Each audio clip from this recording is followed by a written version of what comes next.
हे guys what's up, कैसे हैं आप सभी लोग। Welcome back to my channel expire. So guys, आज हम लोग डीएससी सस्टेनेबिलिटी मार्केटिंग का यूनिट नंबर 1 करेंगे। सो यूनिट नंबर 1 हमारा इंट्रोडक्शन पार्ट है, जिसमें कि हम sustainability concept, issues, SDG goals, sustainability marketing, ethical decision making, challenges, profitability, triple bottom line, ये सारे पार्ट्स हम कवर करेंगे।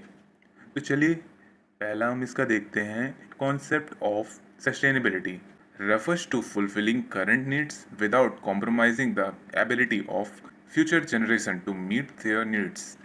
इसमें हमें ये बताया गया है कि हमें अपनी करंट नीड्स तो फुलफिल करनी है, बट फ्यूचर जनरेशन के लिए भी हमें सामान रखना है कि उनकी नीड्स भी फुलफिल हो जाएं।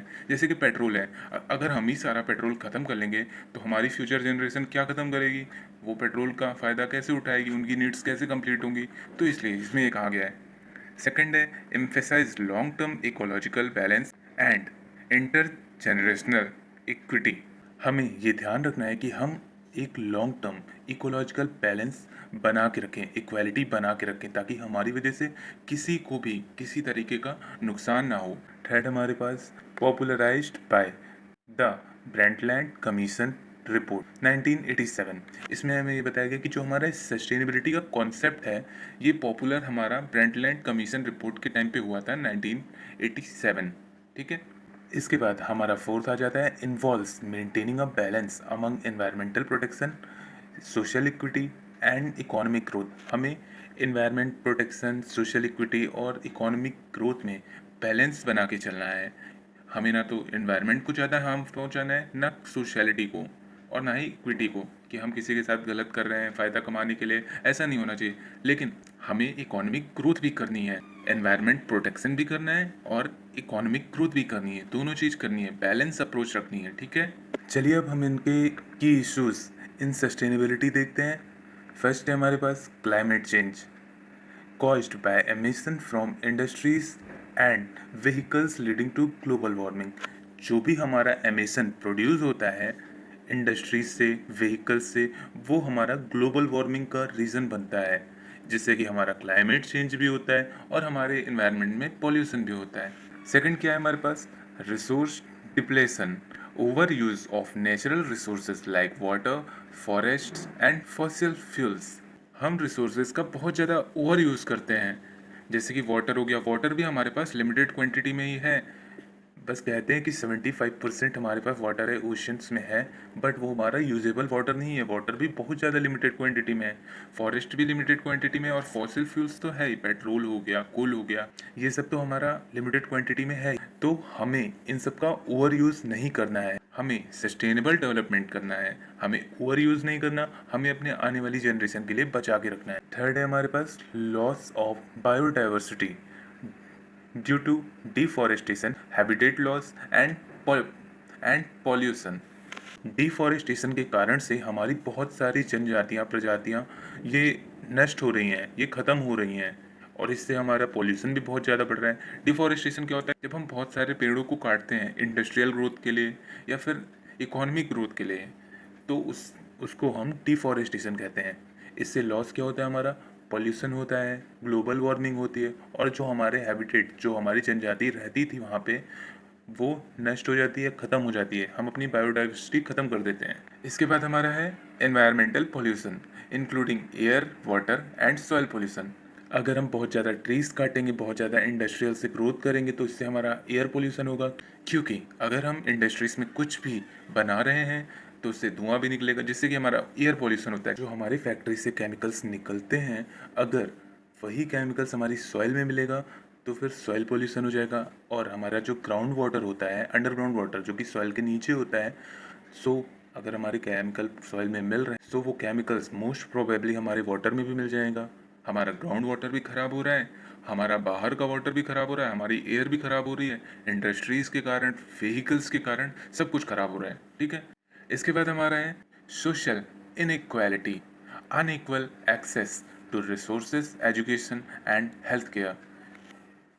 इसका मतलब है कि हमारे यहाँ पे सोशल इक्वालिटी है, मतलब कि सब लोगों को proper education, proper health care facilities नहीं मिल पाती है। बहुत ही कम लोग हैं जिनको ये रिसोर्सेज अवेलेबल हैं, बट मोस्ट ऑफ द लोगों को जो कि पुअर होते हैं, जो गरीब होते हैं, वो ये अफोर्ड नहीं कर पाते। इसके बाद हमारा है waste generation, poor waste management leading to environmental and health issues. हमारा जो वेस्ट मैनेजमेंट सिस्टम है वो अगर पुअर होगा तो उससे हमारे एनवायरनमेंट में इशू होंगे और ऑल्सो उससे हमारी हेल्थ में इशू होगा। थर्ड है हमारे पास सस्टेनेबल डेवलपमेंट गोल, इन्हें हम SDGs भी कह सकते हैं, introduced by United Nations in 2015 as part of the 2030 Agenda for Sustainable Development. The SDGs aim to end poverty, protect the planet, and ensure prosperity for all. There are 17 interlinked goals. कितने हमारे पास 17 interlinked गोल हैं। चलिए हम एक एक को अच्छे से पढ़ेंगे। पहला है हमारे पास नो पॉवर्टी। इसमें क्या होता है कि कहीं भी पॉवर्टी नहीं होगी, गरीबी बिल्कुल नहीं होगी, चाहे वो कि कोई कंट्री हो या फिर वर्ल्ड हो, पॉवर्टी ख़त्म करनी है पूरी। जीरो हंगर, कोई भी भूखा नहीं सोएगा, कोई भी मेल न्यूट्रिशन का शिकार नहीं होगा, सबको खाना मिलेगा, सबको सिक्योरिटी मिलेगी फूड की। सस्टेनेबल एग्रीकल्चर होगा, एग्रीकल्चर को प्रमोट करेंगे, सब लोग को खाना देंगे। जीरो हंगर का मतलब है कि कोई भी भूखा नहीं सोएगा। इसका हमारा थर्ड गोल है good health and wellbeing, ensure healthy lifes and promote the wellbeing for all at all ages. इसमें हम कहना चाहते हैं कि सबकी हेल्थ का हम ध्यान रखेंगे, कोई भी बीमार नहीं रहेगा, बीमार होगा तो हम उसका इलाज करेंगे, हेल्दी सब कुछ प्रोवाइड करेंगे, उनकी वेलबींग का ध्यान रखेंगे। क्वालिटी एजुकेशन, हम सबको क्वालिटी एजुकेशन देंगे, किसी का टाइम वेस्ट नहीं करेंगे। जैसे कि आजकल कॉलेजेस में होता है, हम चले जाते हैं, सिलेबस कंप्लीट कराते नहीं, सैलरी पूरी लेते हैं, तो हमें क्वालिटी एजुकेशन थोड़ी ना दे रहे हैं, नहीं दे रहे हैं वो हमको क्वालिटी एजुकेशन, तो हम क्वालिटी एजुकेशन प्रोवाइड करेंगे। फिफ्थ है हमारे पास जेंडर इक्वालिटी। इसमें क्या है कि किसी के साथ भी अनइक्वालिटी नहीं होगी on the basis of gender. जैसे कि लड़का है तो सिर्फ उसी को जॉब करने का हक नहीं है, लड़कियों को भी जॉब करने का हक है। लड़की हैं, वो अगर खाना बना रही है तो फिर कोई वो ज़रूरी नहीं है कि सिर्फ वही खाना बनाएगा, वही खाना बनाएगी वो लड़की है, नहीं। अगर मेल फ्री है तो मेल बनाएगा, लड़की फ्री है लड़की बनाएगी, दोनों में जेंडर इक्वालिटी होनी चाहिए।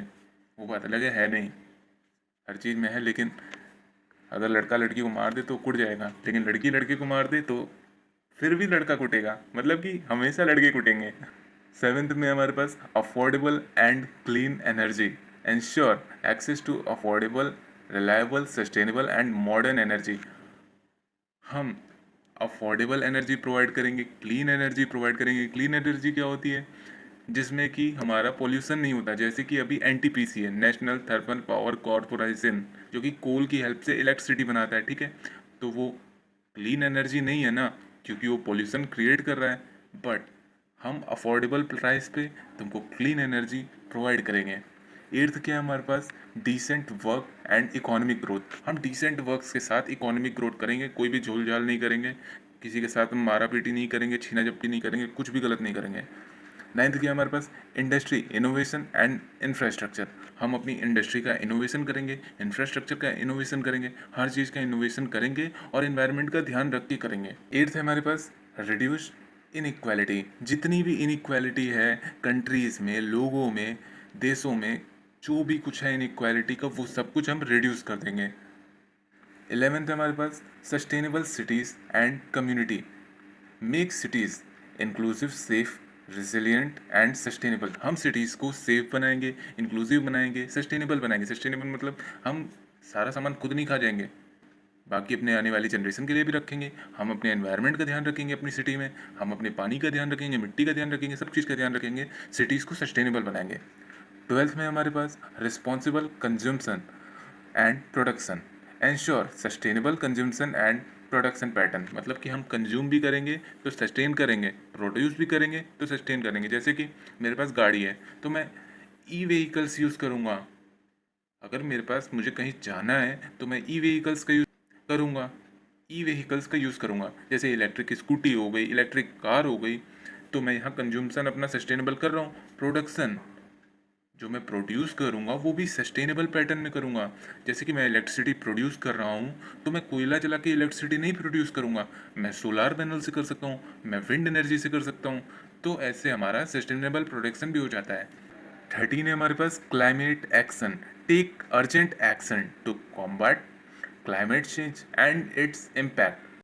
हम ऐसा कोई भी काम नहीं करेंगे जिससे कि क्लाइमेट चेंज हो, जैसे कि हम ज़्यादा पोल्यूशन नहीं करेंगे, ग्लोबल वार्मिंग नहीं फैलाएंगे, या फिर हम अपने पानी को, सॉइल को गंदा नहीं करेंगे। अगर हम ऐसा नहीं करेंगे तो हमारा क्लाइमेट कोई एक्शन नहीं लेगा, वो अपने तरीके से वो काम करेगा।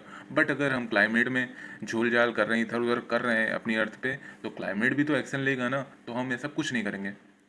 14th क्या है हमारा, life below water, conserve and sustainably use ocean seas and marine resources. हम अपने वाटर का कंजर्व करेंगे, उनका सस्टेनेबली यूज़ करेंगे। जैसे हमारा ओशन का वाटर हो गया, सी वाटर हो गया, या फिर मरीन रिसोर्सेज से जो भी वाटर आ रहा है, हम उनका सस्टेनेबल यूज़ करेंगे ताकि हमारी आने वाली जो जनरेशन है वो भी पानी पी सके। और हाँ, हम उन सब लोगों को, उन सब जीवों को कंजर्व करेंगे जो भी पानी के अंदर रहते हैं। यही मेन मोटो रहेगा हमारे लाइफ बिलो वाटर का। ऐसा नहीं है कि जितनी भी मछली रहती हैं हम इतना गंदगी फैला दें पानी में कि मछली ही मर जाए सारी।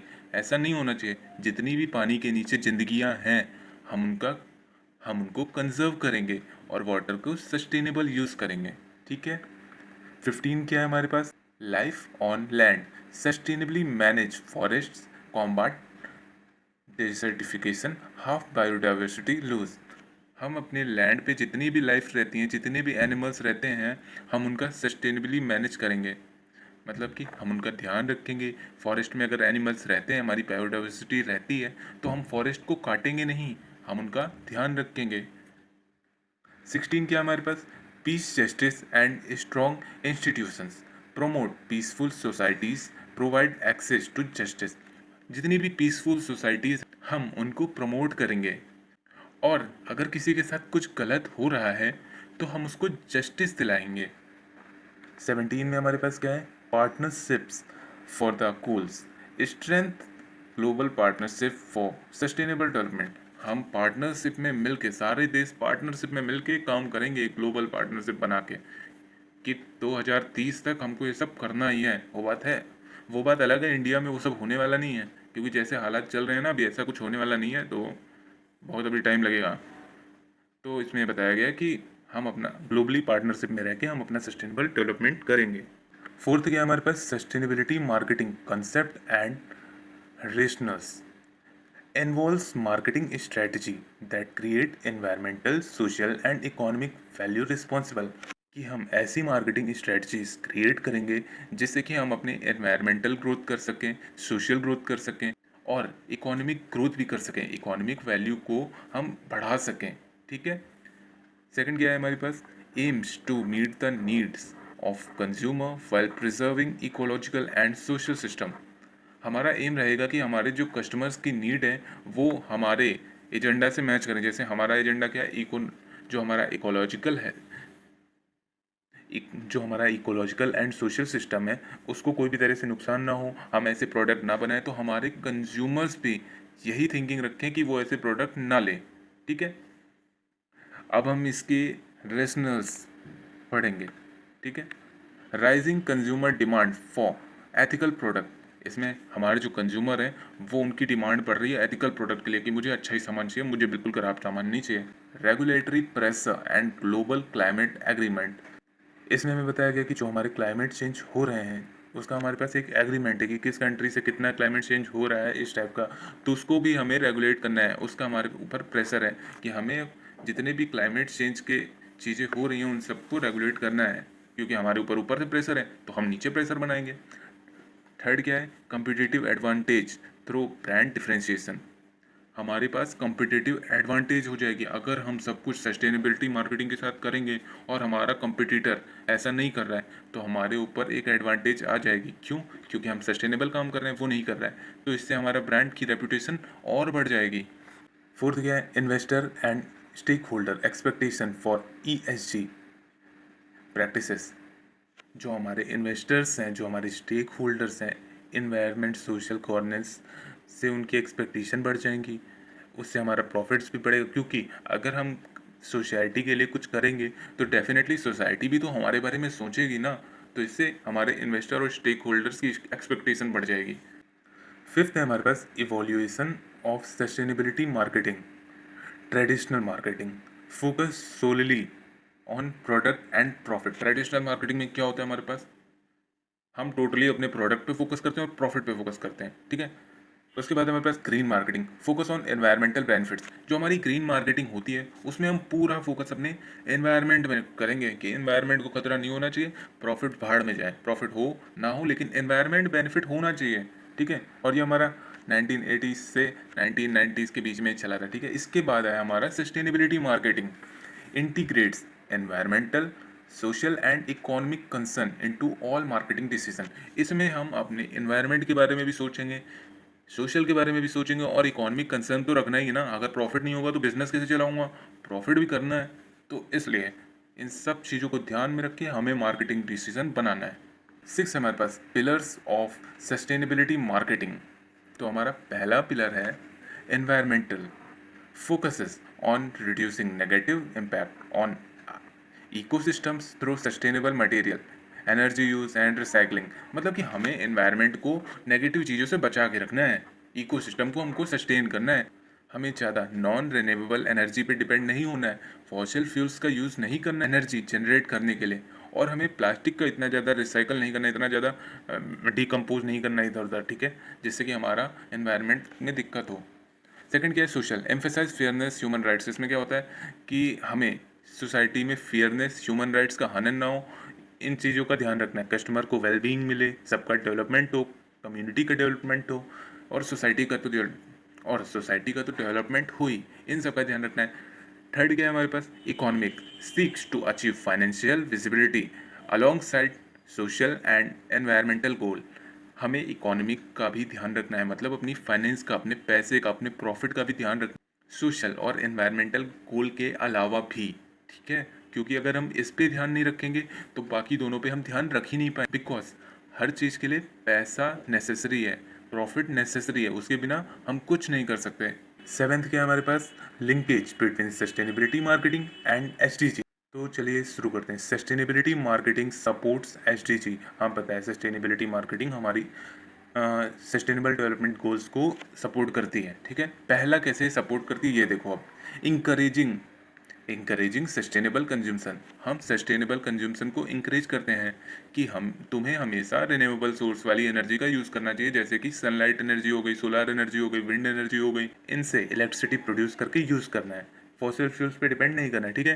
प्रोमोटिंग क्लीन एनर्जी प्रोडक्ट्स, जैसे कि अभी मैंने ऊपर कहा हमें क्लीन एनर्जी चाहिए, सोलार एनर्जी हो गई, विंड एनर्जी हो गई, ये सारी हमारी क्लीन एनर्जीज में आ जाता है। जो हमारी एनर्जी फॉसिल फ्यूल्स को बर्न करके बनती है वो हमारी क्लीन एनर्जी नहीं होती। थर्ड क्या है हमारे पास, एंश्योरिंग जेंडर इंक्लूसिव मार्केट। इसमें हमें ये बताया कि इसमें हमें ये बताया गया है कि हमें जेंडर देख के मार्केटिंग करनी है, कि हमें किसके सामने किस टाइप से किस प्रोडक्ट को लॉन्च करना है, ठीक है। इसके बाद हमारे पास है इंगेजिंग इन क्लाइमेट एक्शन कैंपेन। हमें क्लाइमेट एक्शन कैंपेन को रन करना है, उसमें इंगेजमेंट दिखानी है ताकि हमारी क्लाइमेट चेंज।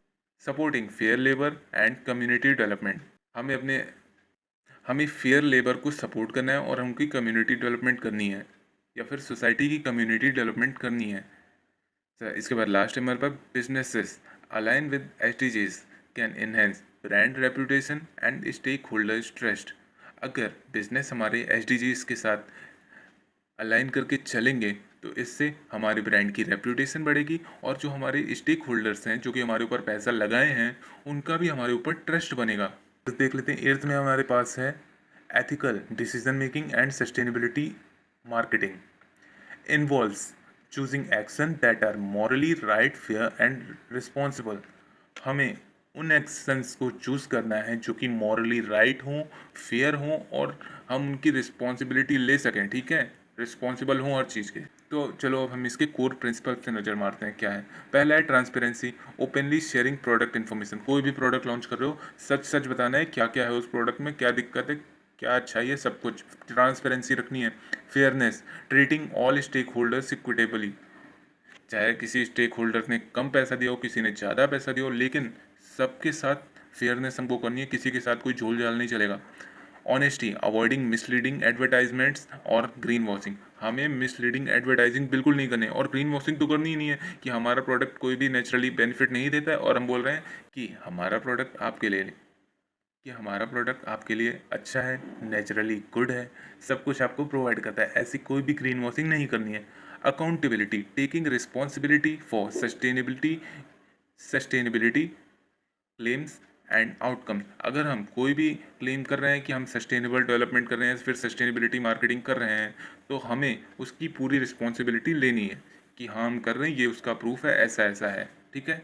नाइन्थ में हमारे पास challenges in practicing sustainability marketing. पहला क्या है? Higher initial cost.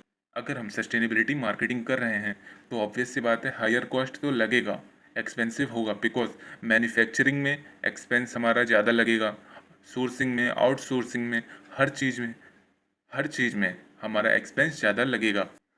Consumer price sensitivity, some customers resist paying premium for sustainable product. अगर हम सस्टेनेबल डेवलपमेंट करके, सस्टेनेबल मार्केटिंग करके प्रोडक्ट बना रहे हैं तो हमारा एक्स्ट्रा कॉस्ट लग रहा है और हम उस कॉस्ट को एज अ प्रीमियम कस्टमर से चार्ज करते हैं, तो कुछ कस्टमर्स हमें देने से मना कर देते हैं कि हम नहीं देंगे और कुछ ही देते हैं कि चलिए ले लीजिए, आप हमें सस्टेनेबल प्रोडक्ट दे रहे हैं, आप ले लीजिए। Risk of green washing, misleading claims can damage trust. हमारा जो अगर हम सस्टेनेबल डेवलपमेंट करके प्रोडक्ट बना रहे हैं, मार्केटिंग कर रहे हैं, ठीक है, तो मे बी कुछ लोग नहीं बना रहे हों बट फिर भी सस्टेनेबली मार्केटिंग कर रहे हैं और लोगों को मिसलीड कर रहे हैं और लोगों का भरोसा तोड़ रहे हैं। इसके बाद हमारे पास है complex chain supply, difficulty in tracing product origins and sustainability. बहुत ज़्यादा मुश्किल होता है प्रोडक्ट को ट्रेस करने में कि वो कहाँ से आया है, कहाँ को गया है, वो रियली सस्टेनेबल है या नहीं है। इसके बाद हमारे पास क्या है? Measurement issues, lack of standard metrics for sustainability impact. हमारे पास कोई भी स्टैंडर्ड मैट्रिक्स नहीं है सस्टेनेबिलिटी इम्पैक्ट को मेज़र करने के लिए। इसके बाद हमारा है इंटरनल रेसिस्टेंस, मैनेजमेंट और stakeholders reluctant to shift from profit first approach. हमारा जो मैनेजमेंट होता है और स्टेक होल्डर्स होते हैं वो मना कर देते हैं कि नहीं, हमें प्रॉफिट को फर्स्ट रखना है, हमारा पहला अप्रोच प्रॉफिट होना चाहिए, उसके बाद हम सस्टेनेबल डेवलपमेंट के बारे में या सस्टेनेबिलिटी मार्केटिंग के बारे में सोचेंगे, लेकिन पहले प्रॉफिट। तो वो सस्टेनेबिलिटी मार्केटिंग करने से मना कर। टेंथ है हमारे पास sustainability and profitability, once seen as conflicting, now increasing aligned। एक बार हमने देखा कि ये बहुत ज़्यादा कॉन्फ्लिक्ट क्रिएट किया, लेकिन अब हम देखेंगे कि जब एक बार ये अलाइन हो गए हैं तो कितना ज़्यादा बेनिफिशियल है हमारे लिए और हमारी सोसाइटी के लिए। सेकंड क्या है? Long term benefits of sustainability includes, मतलब कि इसमें बहुत सारे लॉन्ग टर्म बेनिफिट्स ये अपने अंदर इंक्लूड करके रखती हैं। चलो अब देख लेते हैं कि कौन कौन से हमको सस्टेनेबिलिटी के बेनिफिट्स देते हैं, ठीक है। Operational cost reduction through resource efficiency, जो हमारी ऑपरेशनल कॉस्ट है उसको रिड्यूस कर देता है थ्रू रिसोर्स एफिशिएंसी, क्योंकि रिसोर्स हमारे सस्ते हो जाते हैं। जैसे कि हम अभी सोलार एनर्जी का यूज़ करें तो ऑब्वियस सी बात है, एनटीपीसी से तो सस्ती ही है ना, जो हमारी कोल को बर्न करके जो हमारा इलेक्ट्रिसिटी बन रहा है उससे तो सस्ता ही है। इसके बाद है क्या? इसके बाद क्या है? Risk mitigation and regulatory compliance. Risk mitigation का कम हो जाता है, कंप्लायंस जो हम बनाते हैं उसमें रेगुलेटरी आ जाती है, ठीक है। Enhance customer loyalty and brand image, एक बार हम सस्टेनेबिलिटी मार्केटिंग करेंगे हमारी रेपुटेशन कस्टमर की दिमाग में बढ़ जाएगी, ठीक है, हमारे कस्टमर की लॉयल्टी हमारे लिए बढ़ जाएगी, तो एट द एंड हमारी ब्रांड इमेज बढ़ जाएगी, ठीक है। Attraction of sustainable investors and ईसीजीज फंड्स। अगर हम सस्टेनेबल डेवलपमेंट करेंगे तो जो सस्टेनेबल इन्वेस्टर्स होते हैं वो हमारी कंपनी में इन्वेस्ट करना चाहेंगे और हमें ईएसजी फंड्स भी मिलेंगे। अब इस यूनिट का लास्ट टॉपिक हम देखेंगे, ट्रिपल बॉटम लाइन, ठीक है। अ sustainability framework that evaluate business performance on 3 dimension. ये एक सस्टेनेबिलिटी फ्रेमवर्क होता है जो कि हमारी बिजनेस की परफॉर्मेंस को 3 डायमेंशंस में डिवाइड करके रखता है, ठीक है। पहला क्या है हमारे पास? पीपल, सोशल, हम इनको कह सकते हैं सोशल, पीपल, कुछ भी कह लो, ठीक है। Employees rights, community support and human wellbeing. इसमें हम एम्प्लॉयज़ के राइट्स को फेयर रखेंगे, कम्युनिटी को सपोर्ट करेंगे और जो हमारे ह्यूमन वेलबींग हो रहा है या नहीं हो रहा है ये सब का ध्यान रखेंगे, ठीक है। इसके बाद हमारे पास है प्लैनेट, एनवायरमेंटल भी इसको कह सकते हैं। एनवायरमेंट स्टार्टिंग से पढ़ रहे हो तो यहाँ पे प्लैनेट क्या है, एनवायरमेंटल ही कह लो। Environmental responsibility, emission control and waste reduction. हमारे प्रोडक्ट से एनवायरमेंटल रिस्पॉन्सिबिलिटी हो रही है या नहीं हो रही है, ज़्यादा हम एमिशन तो नहीं बना रहे हैं, एमिशन पे कंट्रोल है या नहीं है। एमिशन क्या होता है, जो भी धुआं निकलता है ना व्हीकल से, इंडस्ट्री से, उनको हम एमिशन कह सकते हैं। या फिर फॉसिल फ्यूल्स को जब हम बर्न करते हैं, जो धुआं निकलता है उसको हम एमिशन कहेंगे। और कोई भी वेस्ट रिडक्शन तो नहीं हो रहा है ना, कि हम कहीं पे भी कुछ भी डाल दे रहे हैं, कहीं पे भी प्रॉफिट, कहीं पे भी हम प्लास्टिक डाल दे रहे हैं, ऐसा तो नहीं हो रहा। तो ये भी हम ट्रिपल बॉटम लाइन का एक पार्ट हो जाता है, तो ये भी इसका एक पार्ट हो जाता है। थर्ड क्या हमारे पास, profit, economic, financial stability and value creation. Social और एनवायरमेंटल के साथ हमारी फाइनेंशियल स्टेबिलिटी बनी हुई है या फिर हम लॉस में जा रहे हैं। अगर लॉस में जा रहे हैं तो हमें स्टॉप करना होगा। मोस्ट ऑफ द कंपनीज यही करती हैं कि वो स्टॉप कर देती हैं। अगर कोई चीज़ उनके लिए लाइबिलिटी क्रिएट कर रहा है तो वो उसको स्टॉप कर देंगी। मतलब कि कोई भी कंपनी अपने ऊपर लाइबिलिटी नहीं रखना चाहती, ठीक है। तो most of the company sustainable development को स्टॉप कर देंगी। अगर वो लॉस में जा रही हैं तो पहले वो प्रॉफिट रखेंगी। अब हम देखते हैं जो हमारी ट्रिपल बॉटम लाइन है, इसको इंट्रोड्यूस किसने किया था। इसको इंट्रोड्यूस किया था जॉन एल किंगस्टन, ठीक है। इन्होंने बनाया था। TBL promotes balance and inclusive growth across all sector. जो हमारी टीबीएल है, ट्रिपल बॉटम लाइन है, ये हमारी बैलेंस और इंक्लूसिव ग्रोथ को ऑल सेक्टर में देखने का काम करती है कि हमारा जो ग्रोथ हो रहा है, हमारी जो इन्वायरमेंट ग्रोथ हो रहा है या फिर हमारी जो सोशल ग्रोथ हो रहा है, इनमें बैलेंस है या नहीं है। कोई चीज़ हम ज़्यादा तो नहीं कर रहे हैं। अगर प्रॉफिट ज़्यादा हो रहा है तो कोई दिक्कत नहीं है, लेकिन अगर हम प्लैनेट के लिए नुकसान कर रहे हैं तो दिक्कत है, सोसाइटी के लिए नुकसान कर रहे हैं तो दिक्कत है। तो सब कुछ बैलेंस होना चाहिए, ठीक है। होप गाइज आपको वीडियो अच्छी लगी हो। अगर आपको वीडियो अच्छी लगी हो तो please like, share and subscribe. Thanks for watching. Hey guys, what's up, कैसे हैं आप सभी लोग। Welcome back to my channel expire. So guys, आज हम लोग डीएससी सस्टेनेबिलिटी मार्केटिंग का यूनिट नंबर 2 करने जा रहे हैं। सो इस यूनिट में हम सस्टेनेबिलिटी मार्केटिंग अपॉर्चुनिटीज़ के बारे में हम पढ़ेंगे। तो चलिए हम वीडियो को स्टार्ट करते हैं। सो इसमें हमारा पहला टॉपिक है sustainability opportunities in marketing. Sustainability offers business an opportunity to create long-term value by addressing environmental and social issues through marketing. Sustainability marketing से बिजनेस लॉन्ग टर्म वैल्यू बना सकता है अपने बिजनेस की। कैसे? अगर वो अपने प्रोडक्ट्स में एनवायरमेंटल बेनिफिट्स, सोशल इश्यूज सब कुछ वो मेंशन कर रहा है at the time of marketing, then definitely sustainability give opportunity in marketing to grow business और एनी कंपनी। तो सस्टेनेबिलिटी बिजनेस को एक अपॉर्चुनिटी देती है जिससे वो ग्रोथ कर सकते हैं अगर वो सब कुछ मेंशन करते हैं। सेकंड क्या है, की responsibility opportunity arise from shifting consumer preference, regulatory framework, competitive dynamics and technological advancement. तो इसमें हमें बताया गया है कि जो हमारी सस्टेनेबिलिटी अपॉर्चुनिटी होती है ये तब अराइज होती है जब जो हमारे कंज्यूमर होते हैं वो अपनी प्रेफरेंस चेंज करते हैं। कहाँ से?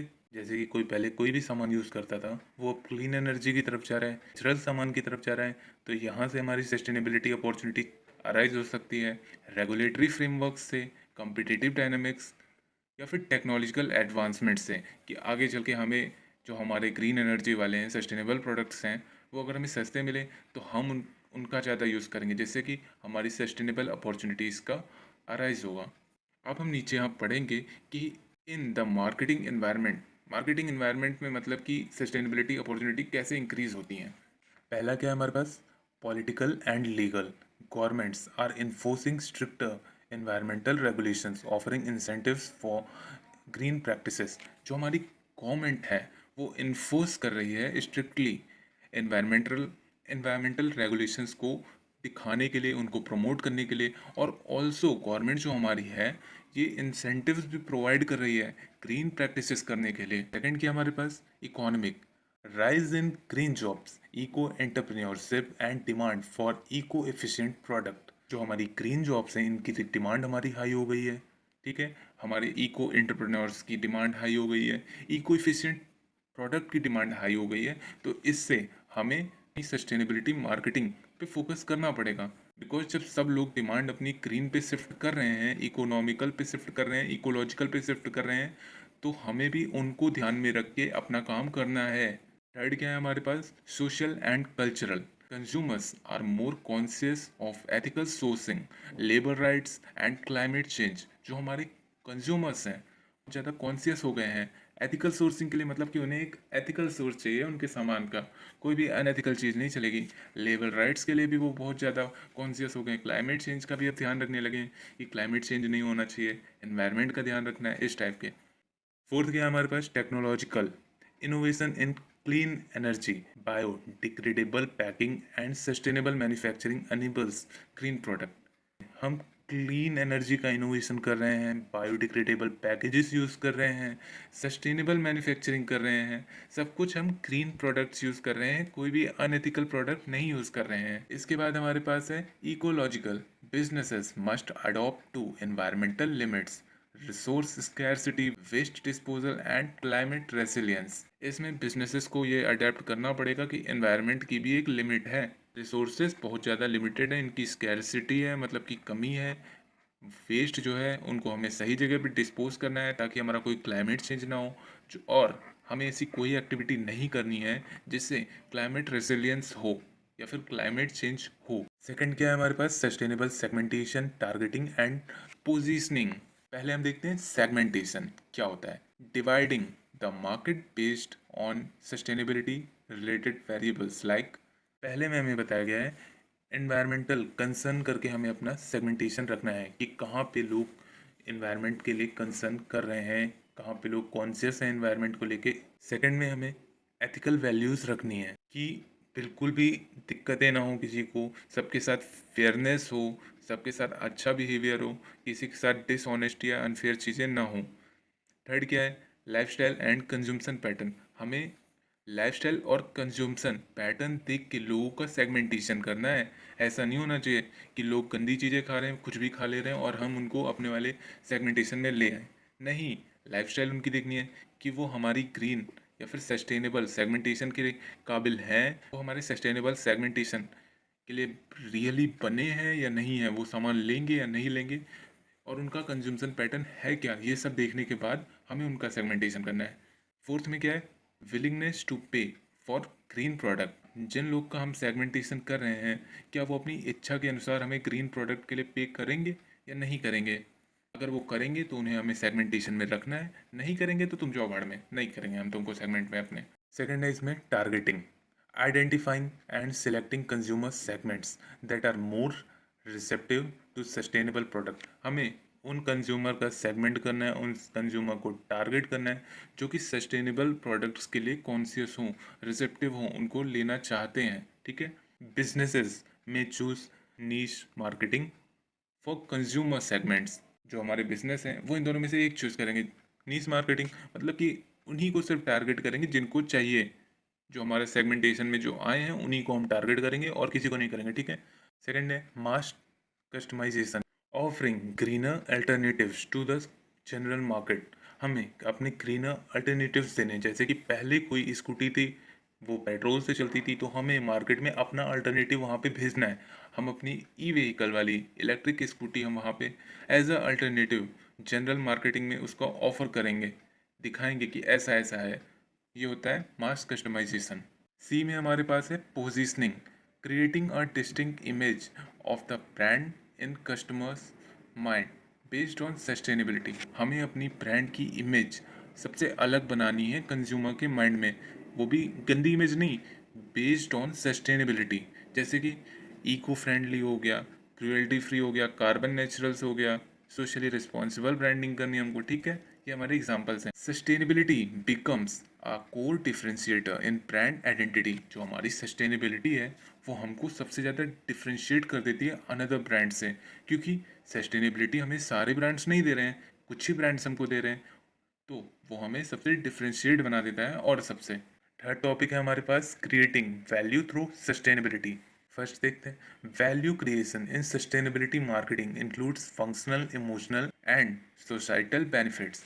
जो सस्टेनेबिलिटी मार्केटिंग में वैल्यू क्रिएशन होती है वो फंक्शनल होती है या इमोशनल होती है, फिर सोसाइटल के बेनिफिशियल के लिए होती है।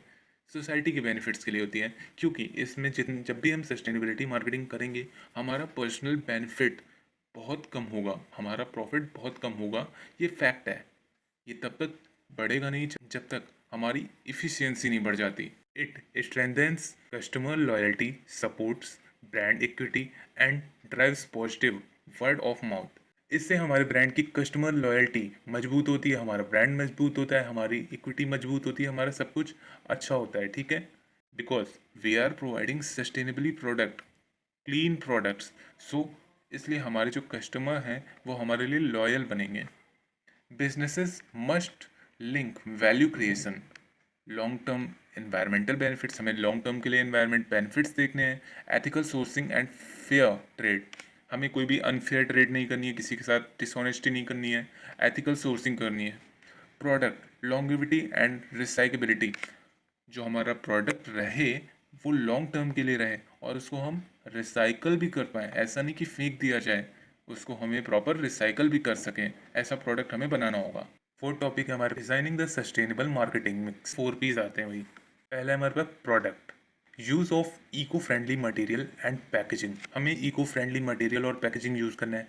Energy efficient and durable product, जो हमारी एनर्जी हो वो एफिशिएंटली वर्क करे, ज़्यादा जल्दी ख़त्म ना हो और ड्यूरेबल प्रोडक्ट्स बनाए, ठीक है। Certifications like fair trade, organic, FCS, हमें सर्टिफिकेशन भी अपने प्रोडक्ट्स में रखने हैं कि हमारी ट्रेड फेयर है, हमारे प्रोडक्ट ऑर्गेनिक है और FCS भी है, और भी बहुत सारे पेटेंट्स राइट्स वगैरह होते हैं, बट सस्टेनेबल मार्केटिंग में दीज 3 आर मेन। सेकंड क्या है हमारे पास, price, value based pricing that reflects both product benefits and sustainability value, हमें एक वैल्यू बेस्ड प्राइस रखनी है चाहिए जिसमें कि कंज्यूमर को ये लगे कि प्रोडक्ट बेनिफिशियल भी है और वो सस्टेनेबिलिटी वैल्यू भी दे रहा है, ठीक है। दोनों तरफ से उनके दोनों हाथ में लट्टू हैं, उनको कोई भी घाटा नहीं है। Possible use of premium pricing for sustainable innovation, अगर पॉसिबल हो तो हम इसे प्रीमियम प्राइसिंग पे बेचेंगे या फिर प्रीमियम प्राइसिंग पे अवेलेबल कराएंगे। अगर किसी कंज्यूमर को ये प्रोडक्ट चाहिए तो उसको सस्टेनेबल प्रीमियम भी पे करना होगा उस प्राइसिंग के साथ। Offering affordability without compromising sustainability, हमें अफोर्डेबिलिटी के साथ कोई भी दिक्कत नहीं करनी है, हम जो ब्रांड प्रोवाइड कर रहे हैं वो अफोर्डेबल होना चाहिए और उसमें हमें कोई सी भी कॉम्प्रोमाइजिंग नहीं करनी है सस्टेनेबिलिटी को लेके। यार ये तो तुम बिजनेस को लूट रहे हो, मतलब कुछ भी ना करे वो, इससे उसका प्रॉफिट ही क्या होगा, कुछ प्रॉफिट नहीं होगा। सी क्या है हमारे पास, place distribution, reduction of carbon footprint in logistic, जो हमारे कार्बन फुटप्रिंट्स बढ़ रहे हैं उनको रिड्यूस करना है। Use of local sourcing and decentralization supply chain, हमें लोकल सोर्सिंग करनी है, बाहर से सामान नहीं मंगाना है, डिसेंट्रलाइज्ड सप्लाई चेन को हमको फॉलो करना है। Digital and direct to consumer channel to reduce emission, हमें डायरेक्ट कंज्यूमर को डिलीवरी करनी है डिजिटली, जिससे कि हमारा जो एमिशन है, जो बर्निंग फॉसिल फ्यूल से जो निकलता हुआ धुआं एमिशन है वो कम होगा। क्यों?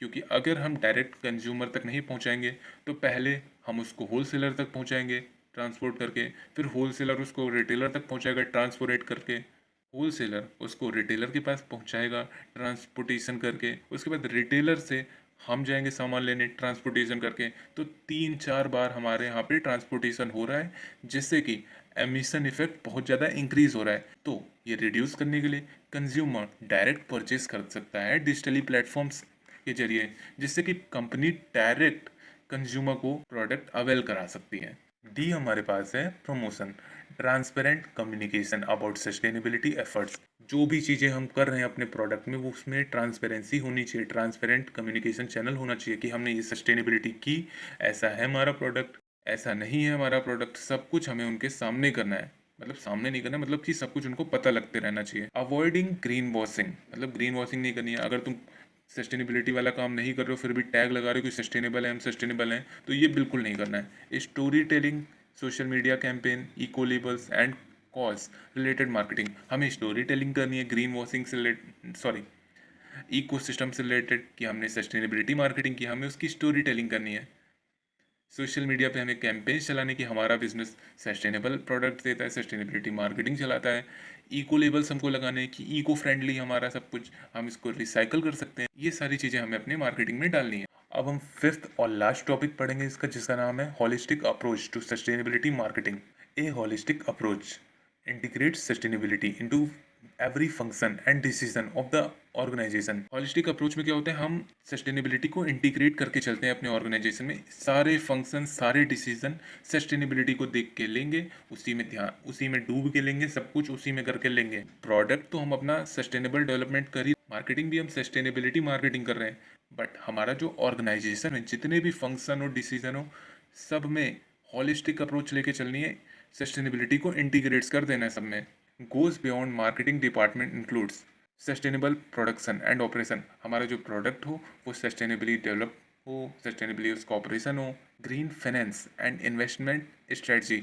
हमारा जो फाइनेंस डिपार्टमेंट है वो कोई भी अनफेयर चीज़ ना करे, ग्रीन फाइनेंस लाए, मतलब कि क्लीन सामान लाए, क्लीन पैसा लाए, ठीक है। इन्वेस्टमेंट हमारी जहाँ से भी आ रही है, ये भी इंश्योर करना है हमें कि वो कहीं गलत जगह से तो इन्वेस्टमेंट नहीं आ रही है, कुछ अनफेयर काम करके तो नहीं आ रही है, ये भी हमें करना है, ठीक है। Internal culture of ethics and responsibility.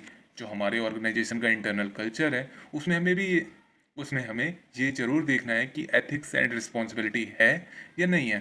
Third हमारे पास क्या है, promote shared value creation benefiting businesses, society and the environments simultaneously. इसमें क्या कहा गया है कि ये जो है हमारा सस्टेनेबिलिटी मार्केटिंग है, ये हमारी वैल्यू क्रिएट करता है, बिजनेस के लिए बेनिफिशियल होता है, सोसाइटी के लिए बेनिफिशियल होता है, इन्वायरमेंट के लिए बेनिफिशियल होता है, हर चीज़ के लिए बेनिफिशियल होता है। फोर्थ क्या है हमारे पास, encourage long term thinking, stakeholders collaboration and system based strategies. ये हमारी लॉन्ग टर्म थिंकिंग को इंकरेज करता है कि हमें जो भी करना है वो लॉन्ग टर्म के लिए करना है, शॉर्ट टर्म के लिए नहीं करना है। स्टेक होल्डर्स का कोलेबोरेशन हमारा इंक्रीज हो जाता है, most of the stake holders हमारे कंपनी में पैसा लगाना चाहेंगे। एंड सिस्टम्स बेस्ड स्ट्रेटजीज, और जितनी भी हम स्ट्रेटजीज बना रहे हैं वो सिस्टम बेस्ड होंगी, सब कुछ बिल्कुल मैनेज्ड होगा, फेयर होगा, ट्रुथफुल होगा और ऑनेस्ट होगा, ठीक है। सो गाइज, इतना ही था हमारा यूनिट 2। होप आपको वीडियो अच्छी लगी हो। अगर आपको वीडियो अच्छी लगी हो तो please like, subscribe and share my channel. Hey guys, what's up, कैसे हैं आप सभी लोग। Welcome back to my channel expire. So guys, आज हम लोग डीएससी सस्टेनेबिलिटी मार्केटिंग का यूनिट नंबर 3 करेंगे। सो गाइस, बहुत ज़्यादा इजी सा यूनिट है, बहुत जल्दी से हम लोग इसे ख़त्म कर देंगे, ठीक है।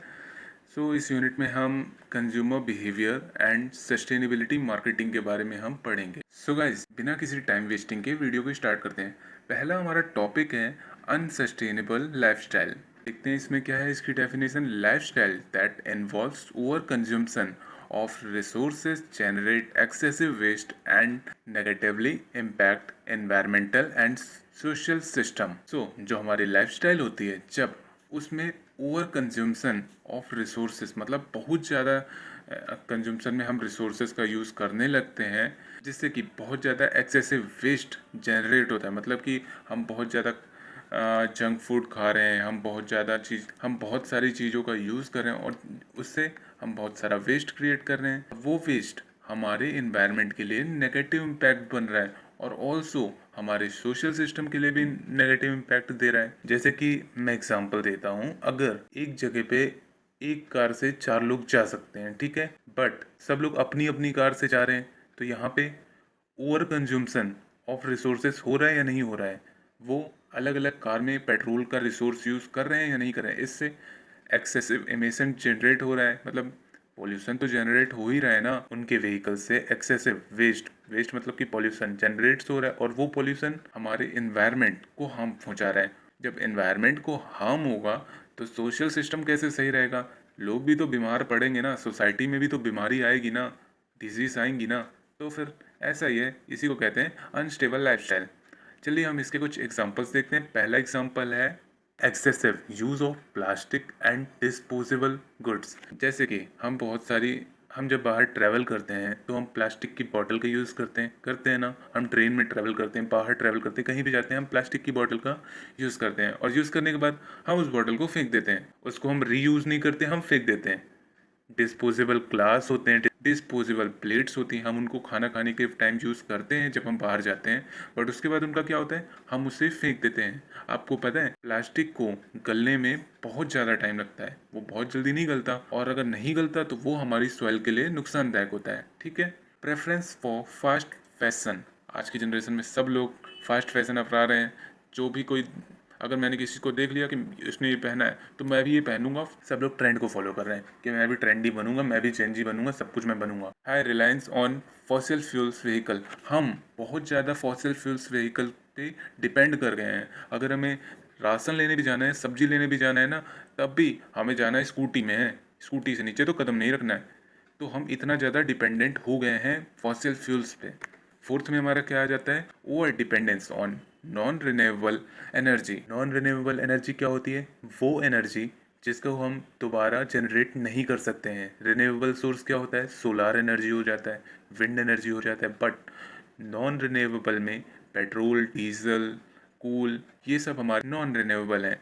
तो हमारा इन पे ओवर डिपेंडेंस कर जाना, मतलब बहुत ज़्यादा इन पे निर्भर कर जाना, तो ये भी एक एग्जाम्पल है।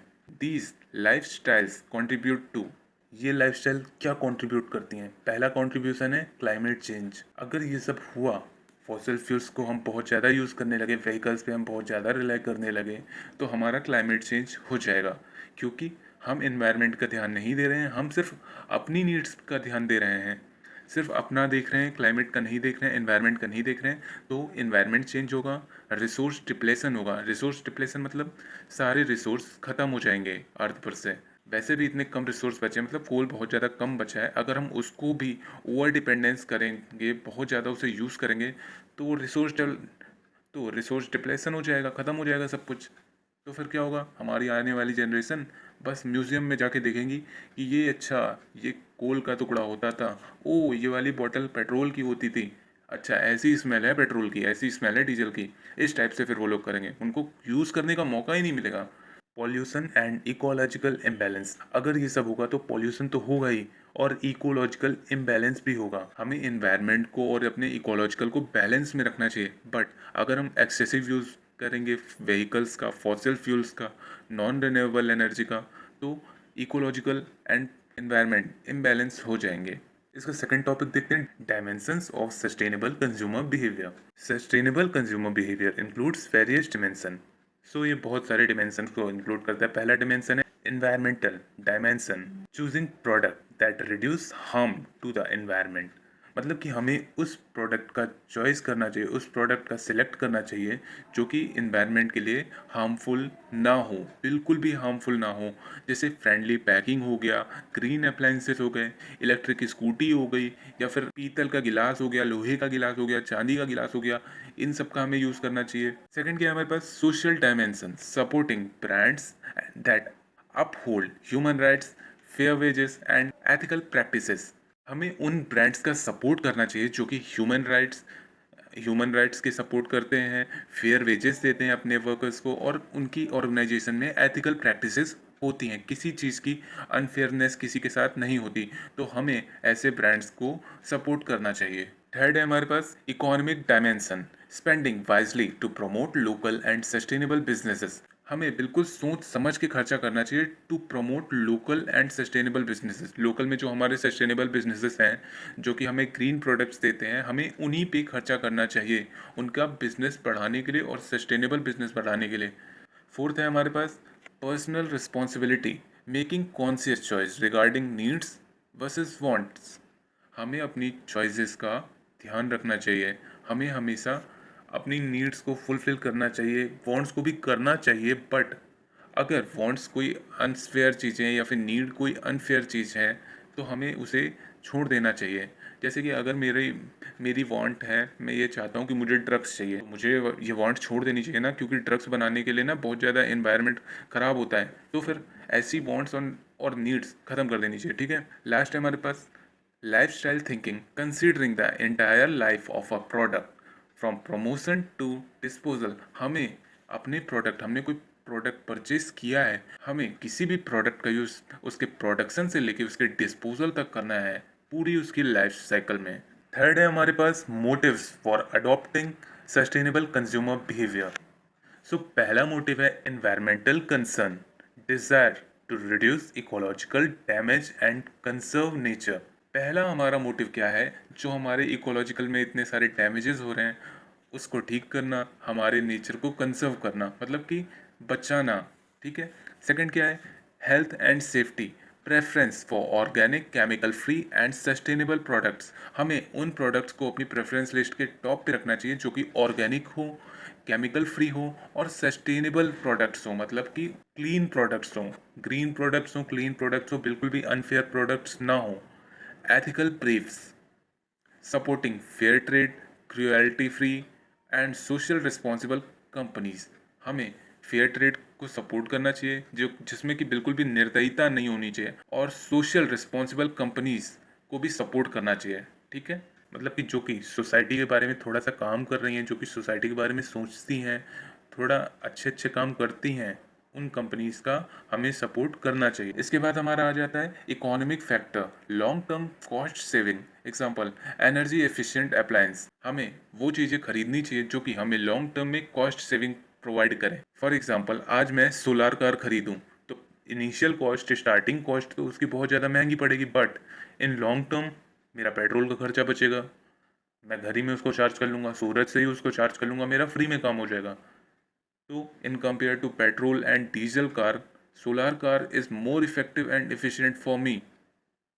इसके बाद हमारा क्या है, social influence, peer pressure and role model promoting sustainable habits. इसमें क्या है, हमें सस्टेनेबल हैबिट्स को, जो सेलिब्रिटीज़ वगैरह हैं जो कि रोल मॉडल्स होते हैं, उनसे उनका प्रमोशन कराना चाहिए। अगर वो लोग इसका प्रमोशन करेंगे तो फिर जो नॉर्मल कंज्यूमर हैं, जो कि उनको फॉलो करते हैं, जो कि उन्हें अपना रोल मॉडल मानते हैं, वो उनसे इन्फ्लुएंस हो जाएंगे और वो डेफिनेटली वो थोड़ा बहुत अपने आप को चेंज करेंगे, सस्टेनेबल हैबिट लाएंगे। तो यही है।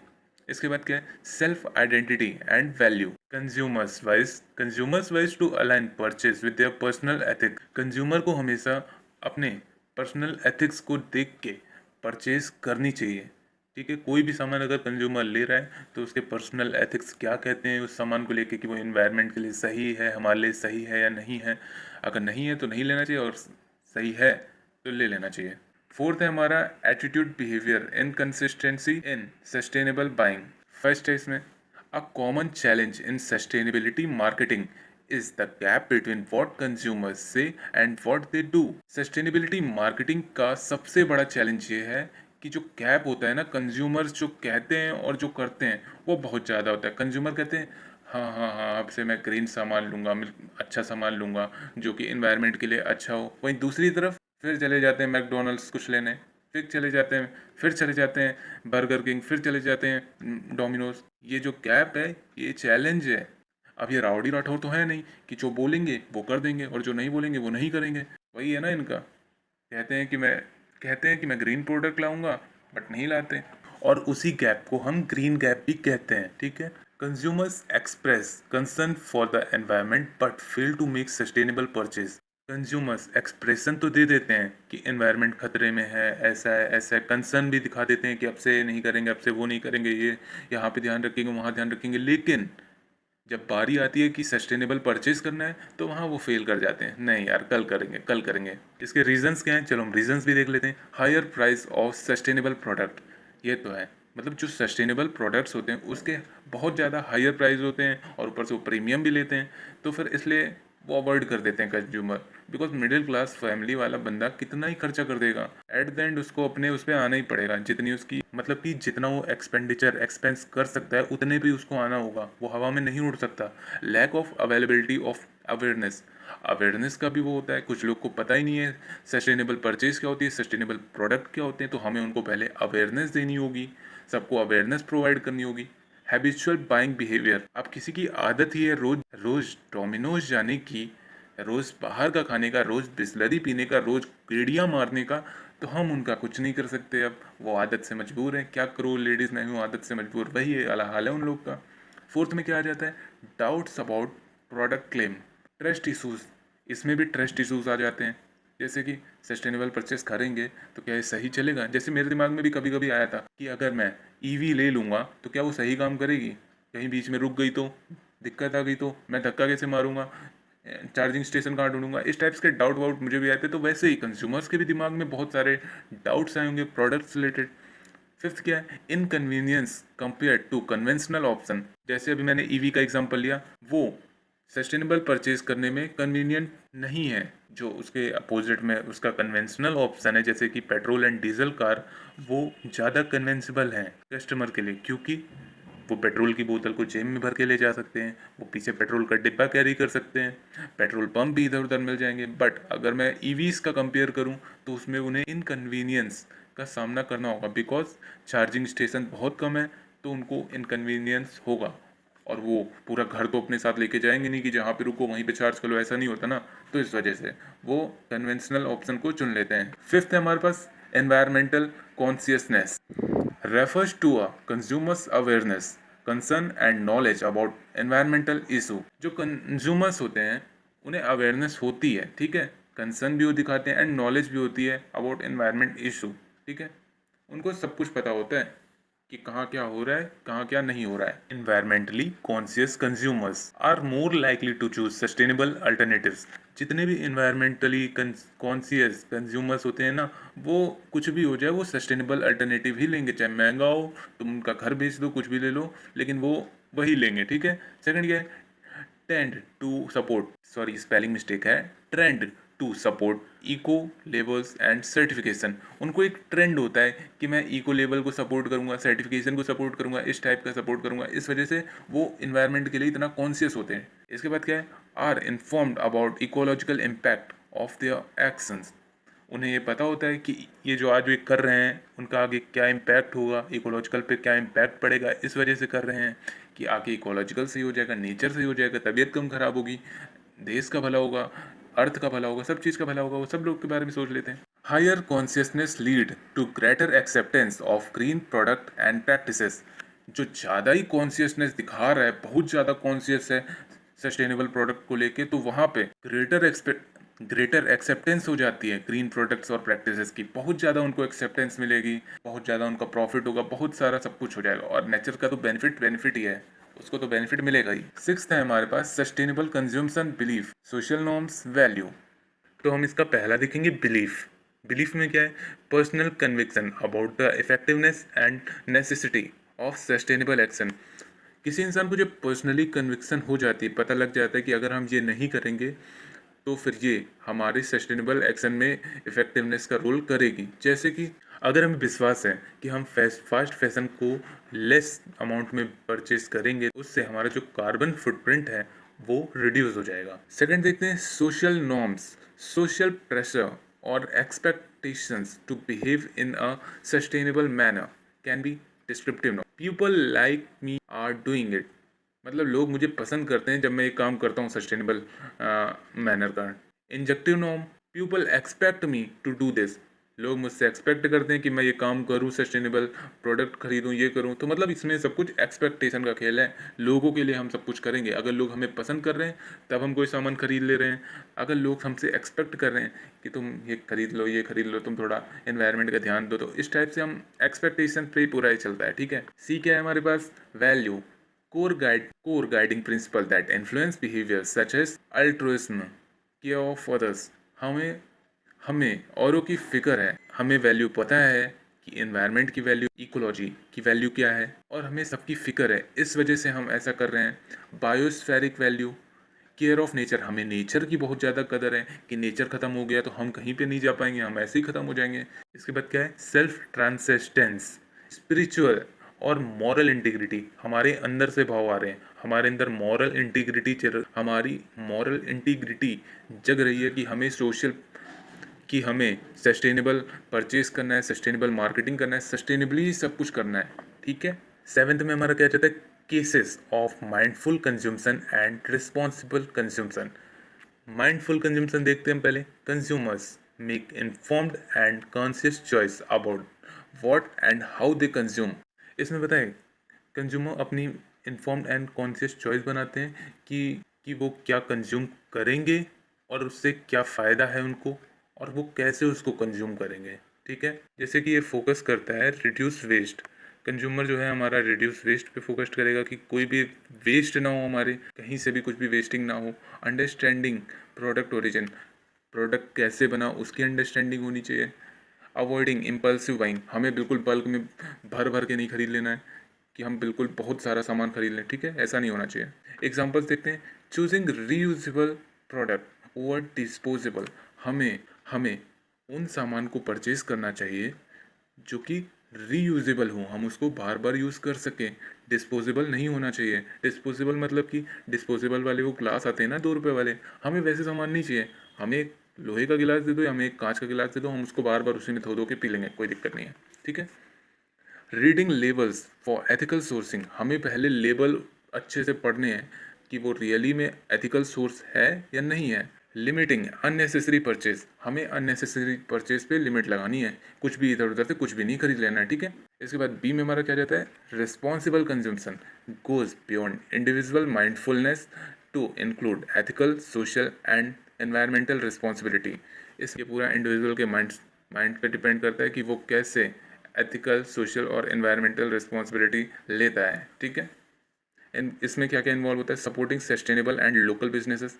जो भी बिजनेसेस हमारे लोकल में चल रहे हैं और वो सस्टेनेबल हैं, हम उनको सपोर्ट करेंगे। ऐसा नहीं कि हमें सिर्फ एक लाइटर चाहिए और हम उसके लिए जेप्टो कर दें, नहीं। बगल में दुकान है तो क्यों हम जेप्टो करें, क्यों एमिशन फैलाएं उसके, क्यों एमिशन फैलाएं, क्योंकि वो डिलीवरी करने आएगा, पैदल तो आएगा नहीं, स्कूटी से आएगा, बाइक से आएगा, तो उससे एमिशन होगा ना, कार्बन फुटप्रिंट बनेंगे ना। तो फिर सेकंड क्या है, participating in recycling and circular economy. मतलब जितनी भी रिसाइकलिंग एक्टिविटी होती हैं कि प्लास्टिक रिसाइकल करना है, कागज़ रिसाइकल करना है, कुछ भी करना है इन, और सर्कुलर इकोनॉमी मतलब कि इकोनॉमी के अंदर ही जो भी रिसाइकलिंग वगैरह होगी उन सब में इसको पार्टिसिपेशन करना है। थर्ड क्या है, reducing carbon footprints and promoting fair labour. जितना भी कार्बन फुटप्रिंट्स इंक्रीज हो रहा है तो हमारी रिस्पॉन्सिबिलिटी है कि वो कार्बन फुटप्रिंट्स को हम कम करें, और जो लेबर हैं उनके साथ हम फेयरनेस को प्रमोट करें, उनके साथ कुछ भी अनफेयर ना करें। एग्जाम्पल में क्या है,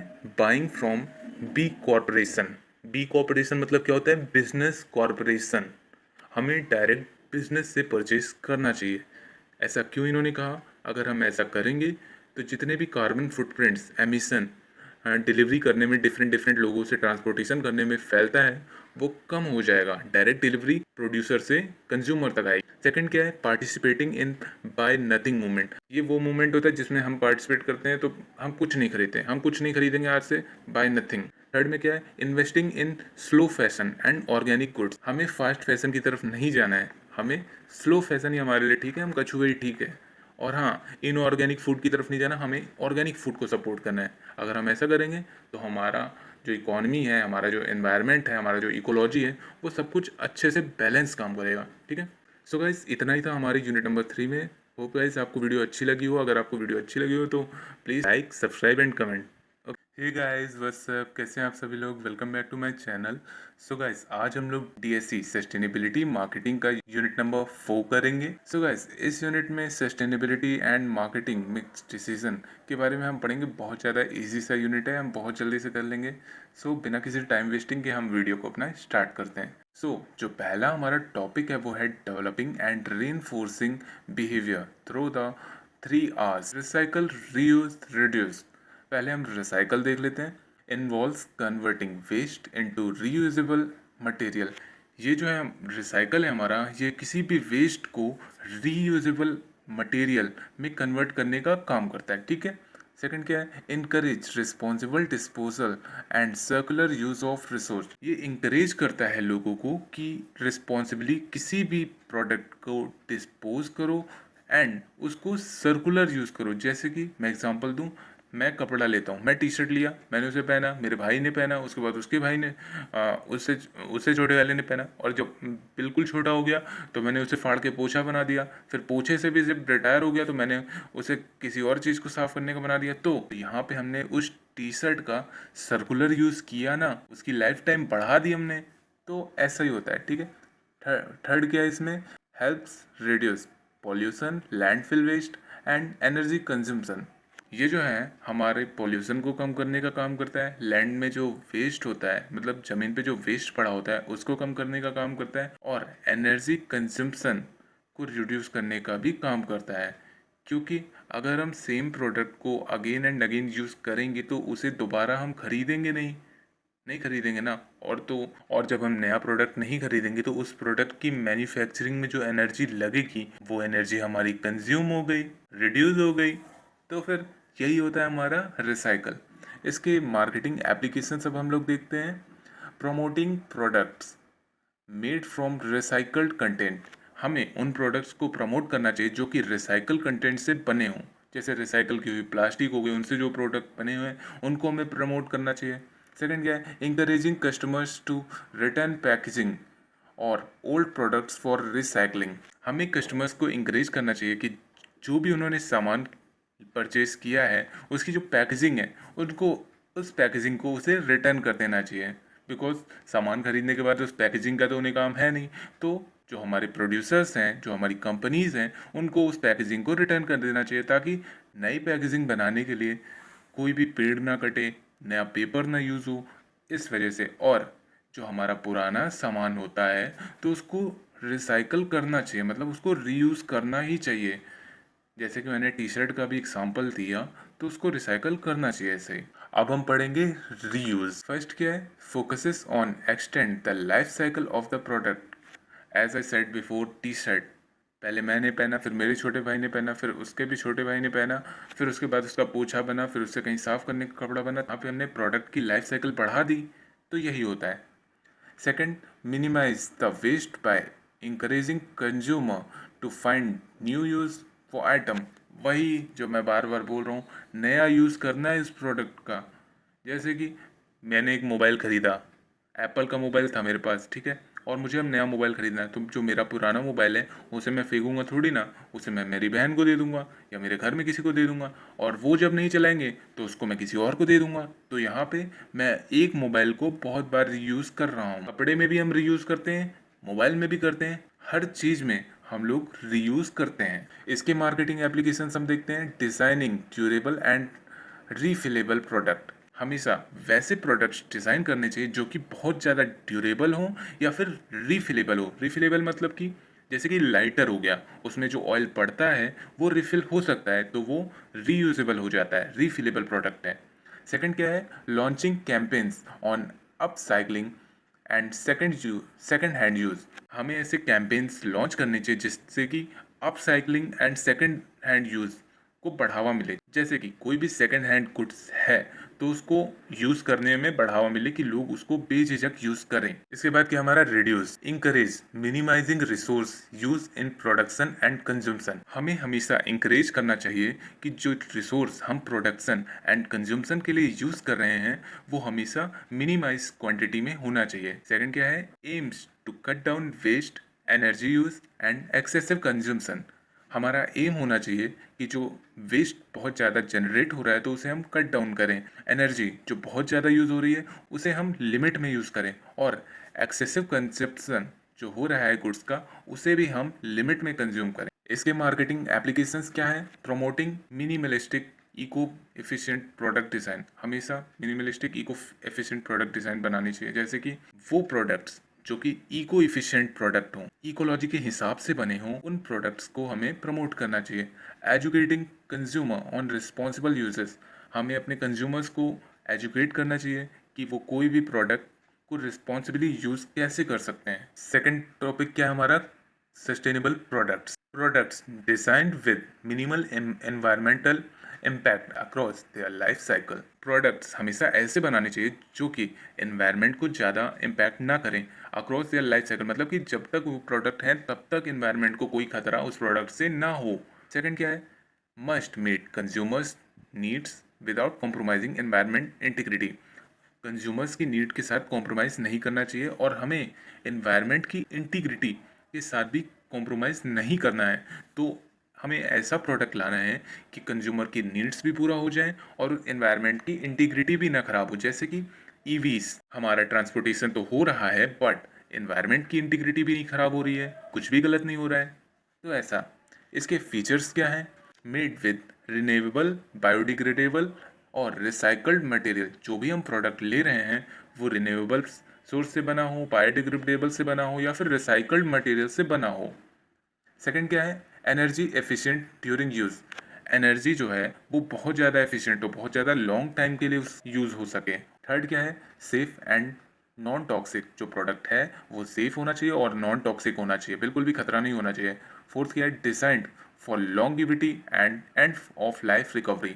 हमेशा ऐसे प्रोडक्ट बनाने चाहिए जो कि लॉन्ग टाइम के लिए, लॉन्गिविटी के लिए चले, उन प्रोडक्ट्स की लाइफ भी रिकवर होती रहनी चाहिए। थर्ड टॉपिक है हमारा सस्टेनेबल ब्रांडिंग एंड पैकेजिंग। सबसे पहले हम इसमें सस्टेनेबल ब्रांडिंग के बारे में पढ़ेंगे। Brands that consistently communicate and act on sustainability values। हमेशा ब्रांड्स को कंसिस्टेंटली अपने कंज्यूमर को कम्युनिकेट करना चाहिए।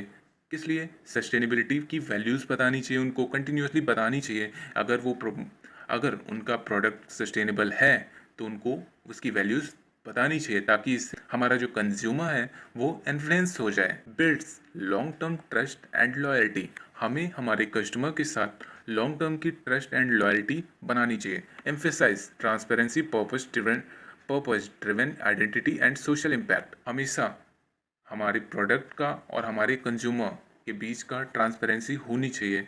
कुछ भी चीज़ छुपी नहीं होनी चाहिए, उनसे कोई भी चीज़ छुपा नहीं होना चाहिए कि हमारा प्रोडक्ट अच्छा नहीं है फिर भी हम उनको चिपका दे रहे हैं कि ले लो ले लो ले लो। इससे हमारी लॉयल्टी एंड ट्रस्ट पे इफ़ेक्ट पड़ सकता है, तो हमारा सोशल इम्पैक्ट ख़राब हो सकता है उससे। और हमारी सोशली रिस्पॉन्सिबिलिटी है कि सब जगह फेयरनेस हमें करना है, सोशल फेयरनेस होनी चाहिए, ऑनेस्टी होनी चाहिए। तो वैसे ही हमें सब कुछ अपने, इसीलिए हमें अपने प्रोडक्ट से, हमारी कंपनी से, हमारे कस्टमर के बीच ट्रांसपेरेंसी रखनी है।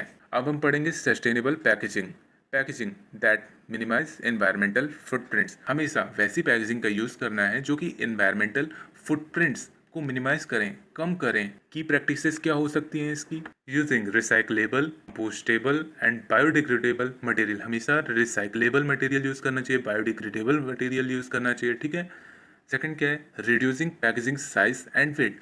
जो पैकेजिंग का साइज होता है इतना भारी भरकम, तो उसका साइज हमें रिड्यूस करना चाहिए और उसके वेट को भी रिड्यूस करना चाहिए। Avoid harmful ink and plastic film. हमें हमारे प्रोडक्ट पे कोई भी हार्मफुल इंक नहीं लगानी है, और प्लास्टिक फिल्म, प्लास्टिक वाली जो पन्नी होती है, उसे तो चढ़ाना ही नहीं है। फोर्थ क्या है, इंक्लूडिंग क्लियर इको लेबल्स और डिस्पोजल इंस्ट्रक्शंस। जो हमारे लेबल्स लगे हुए हैं हमारे प्रोडक्ट में, वो बिल्कुल क्लियर होने चाहिए, और जो हमारे प्रोडक्ट से रिलेटेड डिस्पोजल इंस्ट्रक्शन है वो भी क्लियर होनी चाहिए। जैसे कि मोबाइल की बैटरी में हमेशा आपने नोटिस किया होगा कि वो हमेशा उसको डस्टबिन में फेंकने से मना करते हैं, उसे डिस्पोज कैसे करना है वहाँ पे सब कुछ लिखा होता है, जैसे कि वो किसी के लिए हार्मफुल ना हो। फोर्थ में हम पढ़ेंगे sustainable pricing decision. Setting prices that reflects not only economic value but also environmental and social cost benefit. इसमें हमें बताया गया है कि जब भी हम अपने प्रोडक्ट की कॉस्टिंग करेंगे, कॉस्ट उसका हम रखेंगे, सेट करेंगे कॉस्ट, तो हमेशा वो सिर्फ प्रॉफिट अर्निंग के मोटिव से नहीं होना चाहिए, उससे दिखना चाहिए कि वो एनवायरमेंटल बेनिफिशियल है और सोशली कॉस्ट बेनिफिट्स भी देता है लोगों को, ठीक है।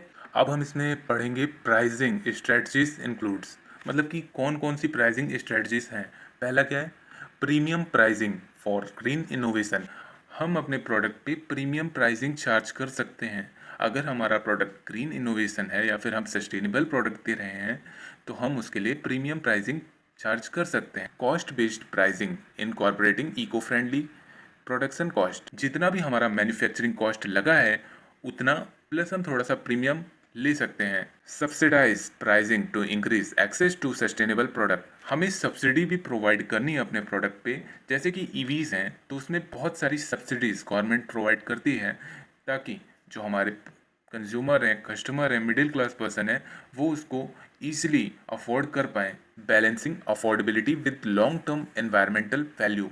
हमें अफोर्डेबिलिटी के साथ अपने प्रोडक्ट में लॉन्ग टर्म एनवायरमेंट वैल्यू भी ऐड करना है, कि वो लॉन्ग टर्म में एनवायरनमेंट को हार्म ना पहुंचाए और अफोर्डेबल भी रहे हमारे कंज्यूमर्स के लिए। फिफ्थ में हम पढ़ेंगे sustainable marketing communication. Communication strategies that promotes the environmental, social and ethical benefits of products. जो हमारी कम्युनिकेशन स्ट्रेटजी होनी चाहिए उसमें हमें environment, social and ethical benefits of our products, इन सब के बारे में बताना है। इन्हीं को लेके हमें अपने ब्रांड का प्रमोशन करना है कि लोग हमारे प्रोडक्ट की तरफ इन्फ्लुएंस हो और हमारा प्रोडक्ट खरीदें, ठीक है। इसके गोल्स क्या हैं?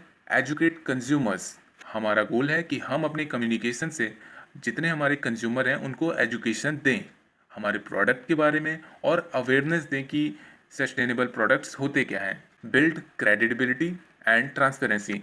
अगर हम सही से कम्युनिकेशन करेंगे, सब कुछ बताएंगे, तो ये हमारी ब्रांड की क्रेडिबिलिटी और ट्रांसपेरेंसी को इंक्रीज़ करेगा, जो कि लॉयल्टी हमारे कंज्यूमर की इंक्रीज़ करेगा, ट्रस्ट हमारे कंज्यूमर की इंक्रीज़ करेगा हमारे लिए। थर्ड क्या है? Influence sustainable consumption behaviour.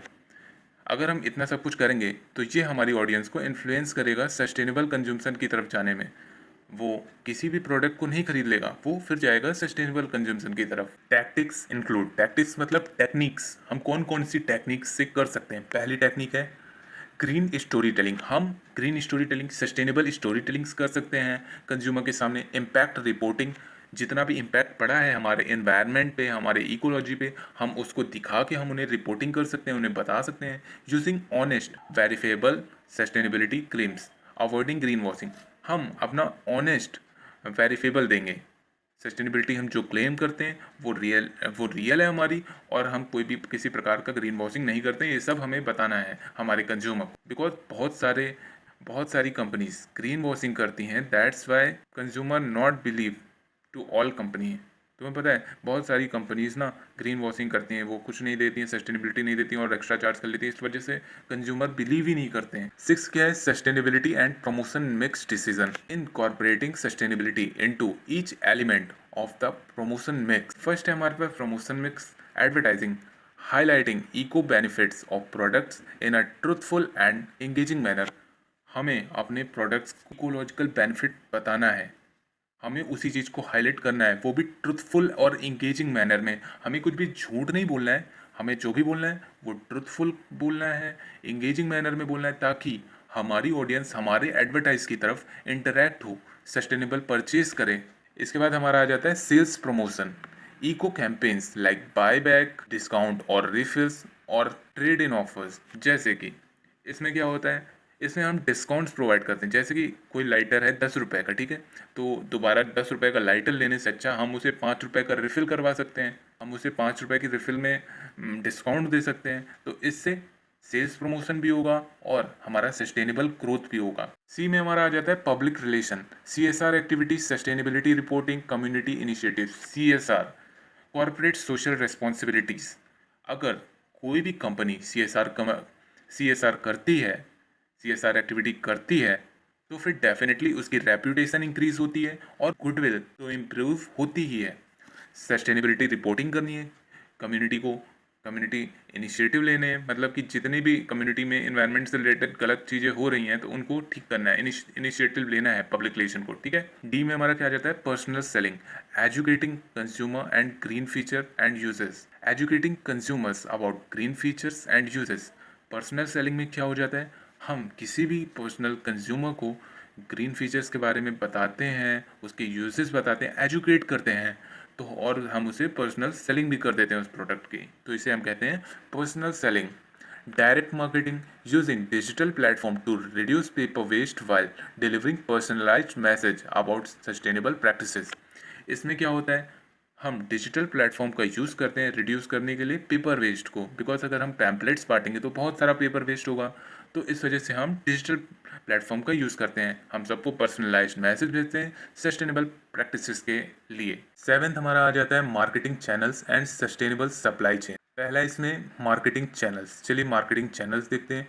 Choosing distribution method that reduce environmental impact, हमें डिस्ट्रीब्यूशन मेथड को चॉइस करना चाहिए। इसका मतलब क्या होता है, अगर हमने कोई प्रोडक्ट लिया है, जैसे मैंने टी शर्ट ख़रीदा है और मेरे वो छोटी पड़ गई है, तो मैं उस टी शर्ट को डिस्ट्रीब्यूट कर दूंगा किसी को भी, जिसको उस चीज़ की नीड होगी। मैं भिखारी को कर दूंगा, बगल वाले बच्चे को कर दूंगा, किसी को भी कर दूंगा जो भी उस प्रोडक्ट के लिए नीड करता है। इसके बाद हमारा आ जाता है एम्फेसाइज ऑन, ये किस पे एम्फेसाइज करता है? लोकल सोर्सिंग, हम इधर उधर से ऑनलाइन प्रोडक्ट नहीं मंगाएंगे, लोकल से ही सामान ले लेंगे, ठीक है। रिड्यूस ट्रांसपोर्टेशन, अगर हम इधर उधर से सामान नहीं मंगाएंगे तो फिर ट्रांसपोर्टेशन तो ऐसे ही रिड्यूस हो जाएगा, जब हम लोकल से परचेज करेंगे पैदल जाएंगे पैदल आ जाएंगे। Eco friendly logistics, carbon footprints कम निकल रहे हैं क्योंकि एमिशन कम हो रहा है, तो इस वजह से ये इको फ्रेंडली लॉजिस्टिक भी हो गया।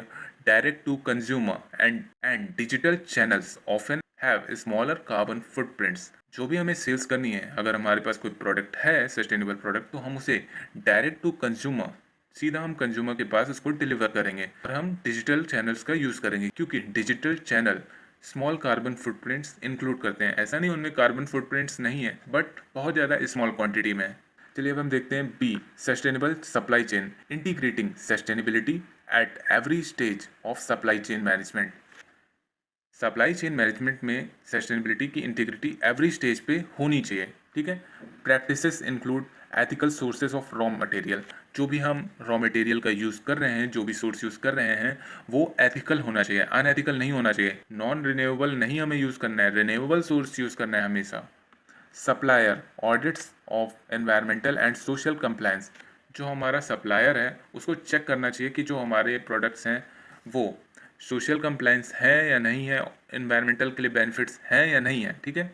इसके बाद क्या आ जाता है, lean manufacturing to reduce waste, हमें कम मैन्युफैक्चरिंग करनी है वेस्ट को रिड्यूस करने के लिए, जितनी डिमांड हो उतनी ही हमें सप्लाई करनी है, कुछ ज़्यादा एक्सेसिव सप्लाई नहीं करनी है, रिड्यूस, क्योंकि हम अगर एक्सेसिव सप्लाई करेंगे तो वेस्ट भी हमारी ज़्यादा निकलेगा, तो हमें लिमिट में मैन्युफैक्चरिंग करनी है। Reverse logistic for product returns and recycling, हमेशा हमें रिवर्स लॉजिस्टिक का यूज़ करना है प्रोडक्ट के रिटर्न में एंड प्रोडक्ट की रिसाइकलिंग में, ठीक है। इसके बाद हमारा क्या आ जाता है, ensures traceability, transparency and reliability, resilience in operation, हमेशा ट्रेसेबिलिटी होनी चाहिए हमारे ऑपरेशंस में, मतलब कि हम ट्रेस कर लें कि कहाँ पे क्या हो रहा है। ट्रांसपेरेंसी होनी चाहिए हमारे प्रोडक्ट में और हमारे कंज्यूमर के बीच, और रेजिलियंस मतलब भरोसा होना चाहिए ऑपरेशंस का, ठीक है। सो गाइज हमारा यूनिट नंबर 4 यहाँ पे कंप्लीट हो गया। होप गाइज आपको वीडियो अच्छी लगी हो, अगर आपको वीडियो अच्छी लगी हो तो please like, subscribe and comment in my channel. Thanks for, hey guys what's up, कैसे हैं आप सभी लोग, welcome back to my channel expire.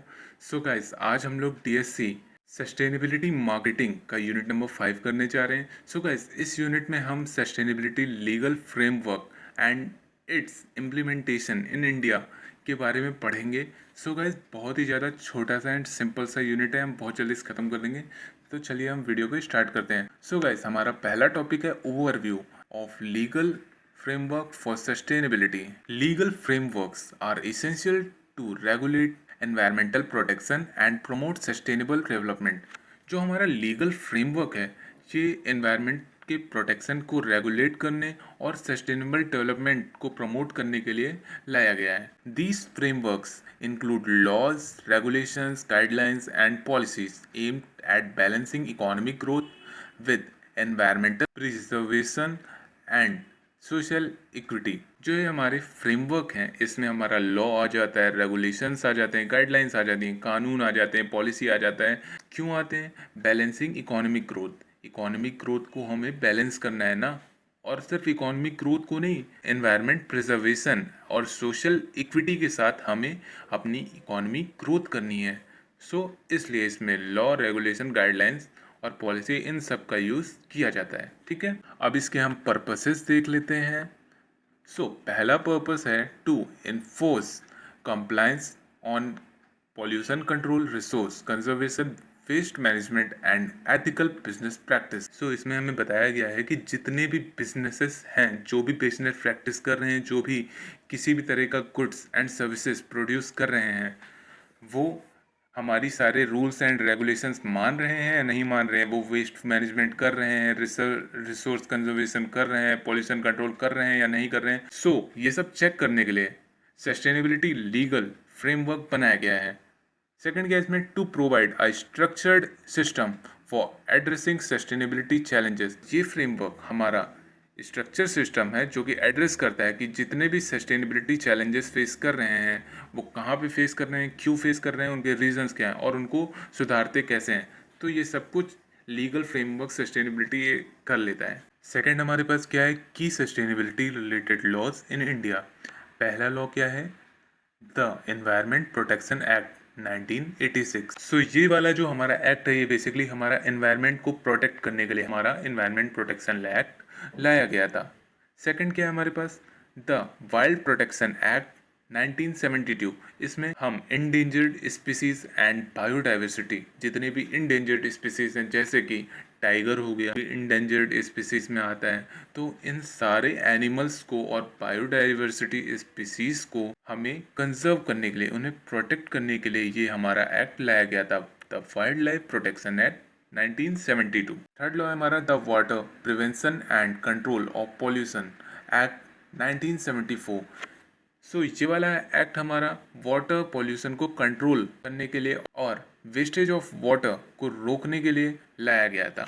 Fourth है हमारे पास the air prevention of control of pollution act 1981। इसमें हमारा एयर पोल्यूशन जितना बढ़ रहा है उसको कंट्रोल करने के लिए और मेजर करने के लिए वाला एक्ट हमारा लाया गया था। फिफ्थ है हमारे पास the forest conservation act 1980, restrict deforestation and promote forest conservation. इसमें अगर डिफॉरेस्टेशन कोई कर रहा है मतलब पेड़ काट रहा है तो उसको सजा मिलेगी। और इसमें फॉरेस्ट का कंजर्वेशन को प्रमोट किया गया है कि हमें फॉरेस्ट को कंजर्व करना है। इसके बाद हमारा आता है the hazard waste management rule 2016, regulates handling and disposal of hazardous waste. मतलब कि जितना भी खतरनाक वेस्ट है जैसे कि दवाइयाँ हो गई, ड्रग्स हो गए, ये सब जो भी है तो हजार्डियस ये वेस्ट है, इधर उधर हम इसको डिस्पोज नहीं कर सकते। इसका एक प्रॉपर डिस्पोजेबल सिस्टम होता है तो उसको मैनेज करने का काम ये हजार्डियस वेस्ट मैनेजमेंट रूल करता था। इसके बाद है हमारा the plastic waste management rule 2016। इसमें प्लास्टिक वेस्ट जनरेशन जो होता है उसको रिसाइकलिंग के लिए प्रमोट किया गया कि प्लास्टिक को रिसाइकल करो, उसको रीयूज़ करो, इस टाइप का। इसके बाद हमारा सब लास्ट है the companies act 2013, mandate corporate social responsibility spending encouraging sustainable business practices. So companies act में CSR कॉर्पोरेट सोशल रिस्पॉन्सिबिलिटीज मतलब जितना भी प्रॉफिट तुम कमा रहे हो वो सारा तुम खुद नहीं खाओगे, उससे तुम सोसाइटी के लिए कुछ करोगे। या तो तुम पार्क बना लो, NGO बना लो, स्कूल बना लो, हॉस्पिटल बना लो, कुछ तो करो तुम सोसाइटी के लिए। तो वही होता है हमारा कॉर्पोरेट सोशल रिस्पॉन्सिबिलिटी। और उनको इंकरेज करना होता है कि सस्टेनेबल बिजनेस प्रैक्टिस करना, अगर नहीं करोगे तो हम तुम्हारा लाइसेंस रद्द कर देंगे। मजाक कर रहा हूँ, ऐसा नहीं होता, वो पैसे वैसे खिला देते हैं, ऐसा होता है। ठीक है। थर्ड है हमारे पास leading cases and development. Leading cases and development, Indian judiciary has played a vital role in strengthening environment jurisprudence। मतलब जो हमारी इंडियन जुडिशरी है ना उसने ना बहुत ज़्यादा बड़ा रोल प्ले किया है इन्वायरमेंट प्रोटेक्शन के लिए। ठीक है, इन्वायरमेंट प्रोटेक्शन को हमारी इंडियन जुडिशरी ने ही तो मजबूती दी है। तो चलो हम इसका पहला केस देखते हैं, Mister Mehta v union of India. ठीक है, केस 7 का 1986 का, establish strict liability for environmental damage. मतलब कि इन्होंने ये इस्टेब्लिश किया था कि अगर तुमने एनवायरनमेंट को कुछ भी डैमेज किया ना तो बहुत बड़ी लाइबिलिटी तुमको भरनी पड़ेगी। इसके बाद हमारा सेकंड आ जाता है Vellore citizen welfare forum v union of India 1996। इसमें क्या है हमारा, introduce the precautionary principle and polluter pays principle in environmental laws. So इसमें जो हमारा पॉल्यूशन वगैरह है उसको कम करने के लिए एनवायरमेंट लॉ इंट्रोड्यूस किया गया था। ठीक है। इसके बाद हमारा है rural litigation and entitlement, Kendra v state of UP 1985, address environmental concerns related to limestone quarry. इसमें भी एनवायरमेंट से रिलेटेड जितने भी कंसर्न्स थे उसको एड्रेस किया गया था। TN Godavarman Thirumulpad v union of India 1996, landmark for forest conservation and protection. मतलब इनके नाम का तो लैंडमार्क बन गया फॉरेस्ट कंजर्वेशन प्रोटेक्शन के लिए। These cases have influenced legislation and corporate practices towards sustainable development. जो ये केसेस थे ना इन्होंने लेजिस्लेशन को इन्फ्लुएंस किया कि तुम कॉर्पोरेट प्रैक्टिसेस को सस्टेनेबल डेवलपमेंट की तरफ लेके जाओ, इधर उधर ना करो। ठीक है। इसके बाद हमारा फोर्थ है roles of sustainable marketing in global network. Sustainable marketing helps business align with international environmental and social standards। जो हमारा ये सस्टेनेबल मार्केटिंग है ये बिजनेसेस को इंटरनेशनल एनवायरमेंटल और सोशल स्टैंडर्ड्स के बीच अलाइन करने में हेल्प करता है। ठीक है। प्लेज अ की रोल, मतलब ये बहुत बड़ा की रोल इन्होंने प्ले किया है facilitating global trade compliance with eco labels and certification. मतलब कि इसमें क्या होता है, हम कोई भी ट्रेड कर रहे हैं तो उसमें हमें फैसिलिटेट करना है इको लेबल्स और सर्टिफिकेशन को। ठीक है, जैसे कि ISO हो गया, ट्रेडमार्क हो गया, ये सब। Building brand reputation in global market by demonstrate committing to sustainability. हम अपने ब्रांड की रेपुटेशन ग्लोबल मार्केट में लेके जा सकते हैं अगर हम सस्टेनेबिलिटी डेवलपमेंट कर रहे हैं, सस्टेनेबिलिटी मार्केटिंग कर रहे हैं। Enhancing stakeholder engagement through transparency and ethical communication. अगर हम एथिकल कम्युनिकेशन करेंगे, सस्टेनेबल मार्केटिंग करेंगे तो स्टेक होल्डर का इन्हेंसमेंट हमारी तरफ आएगा, इंगेज होंगे हमारी तरफ। Most of the stake holders हमारी कंपनी में पैसा लगाएंगे because we are providing transparency and ethical communication. हमारा एथिकल कम्युनिकेशन है और ट्रांसपेरेंसी है, इस वजह से। Supporting global partnerships and network aim at sustainability goals such as the UN sustainable development goal. वही बताया, सपोर्टिंग ग्लोबल पार्टनरशिप मतलब कि अगर हम सस्टेनेबल डेवलपमेंट करेंगे तो ग्लोबली लोग हमारी कंपनी को पार्टनरशिप करने के लिए आएंगे, नेटवर्क हमारे बनेंगे बिकॉज सब लोगों को सस्टेनेबल गोल्स फॉलो करने हैं। Helps company navigate cross border regulation and consumer expectation related to sustainability. ये कंपनी की हेल्प करता है ये नेविगेट करने में कि दूसरे बॉर्डर में कंज्यूमर की एक्सपेक्टेशन क्या है, उसकी एक्सपेक्टेशन है क्या सस्टेनेबिलिटी से। मतलब हर कंट्री का अलग अलग होता है ना। अगर हमारी कंट्री वाले ये एक्सपेक्ट कर रहे हैं सब सस्टेनेबल डेवलपमेंट से, सस्टेनेबल प्रोडक्ट से, तो अनदर कंट्रीज़ में भी तो कुछ ना कुछ वो एक्सपेक्ट कर रहे होंगे ना। सेकंड क्या, encourage innovation to meet global sustainability challenges and maintain competitiveness. ये इंकरेज करता है इनोवेशन को, ग्लोबल सस्टेनेबिलिटी चैलेंज जिसको मेंटेन करने में इंकरेज करता है, और जितनी भी कॉम्पिटिटिवनेस है उसे भी मेंटेन करने में हेल्प करता है और इंकरेज करता है।